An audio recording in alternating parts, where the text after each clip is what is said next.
নমস্কার, আসসালামু আলাইকুম। আশা করি আপনারা সকলেই ভালো আছেন। আজকের ভিডিওতে আমি আলোচনা করব ছাগল ভেড়ার মধ্যে যখন গ্যাস হয়ে পেট ফুলে যায় তখন এর ট্রিটমেন্ট কী করবেন এবং লক্ষণ কী থাকবে এবং কি কি কারণে পেটে গ্যাস হতে পারে। তো বন্ধুরা, ভিডিওটি স্কিপ না করে পুরোটি দেখুন।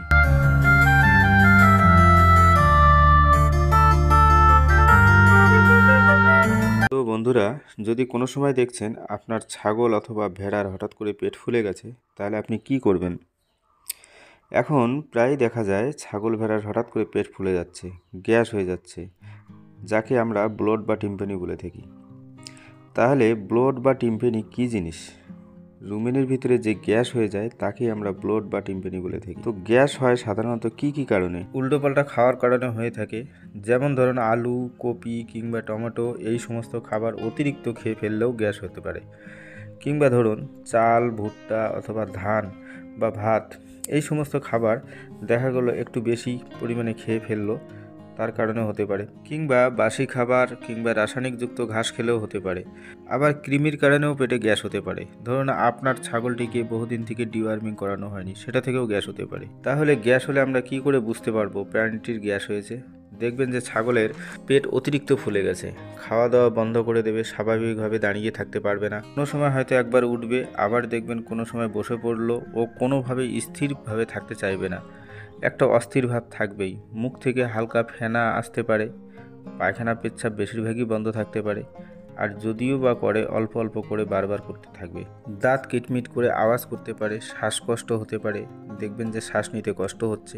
অতিরিক্ত গ্যাসের কারণে ফুসফুসে চাপ ধরতে থাকে, তার ফলে ফুসফুস ঠিকভাবে সংকোচন প্রসারণ করতে পারে না, তার ফলে শ্বাস নিতে তখন কষ্ট হয়।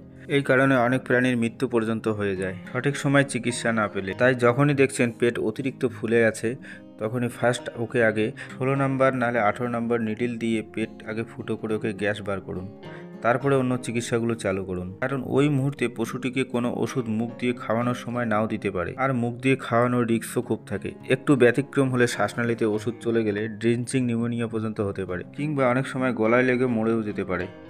তার কারণ তখন ওর ওই সময় এমনিতেই শ্বাস নিতে কষ্ট হয়।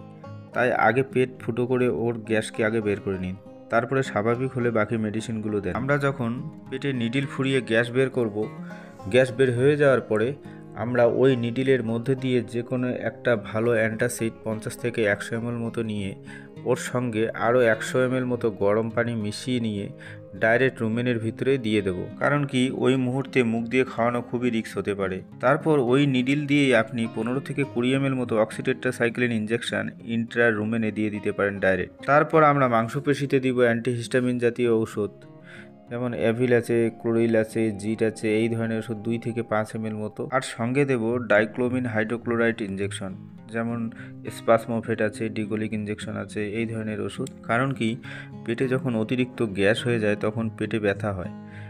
এটা মোটামুটি 2 থেকে 5 ml মতো দিয়ে দেব ওজন অনুপাতে।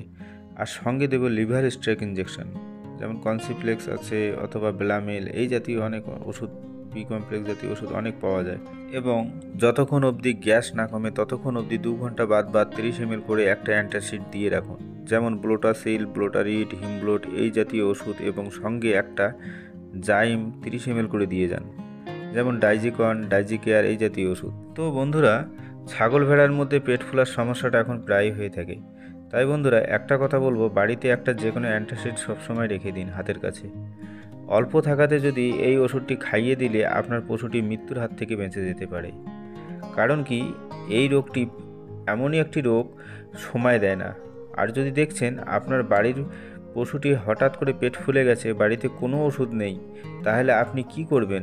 ওই মুহূর্তে আপনি করবেন কি, খাবার যে সোডা আছে মোটামুটি 30 থেকে 40 গ্রাম মতো গরম পানিতে মিশিয়ে নিয়ে সেটাকে খাইয়ে দেবেন, দেখবেন তৎক্ষণাৎ রিলিফ পেয়ে যাবেন। পরে ডাক্তারকে ডেকে এনে আবার দেখান।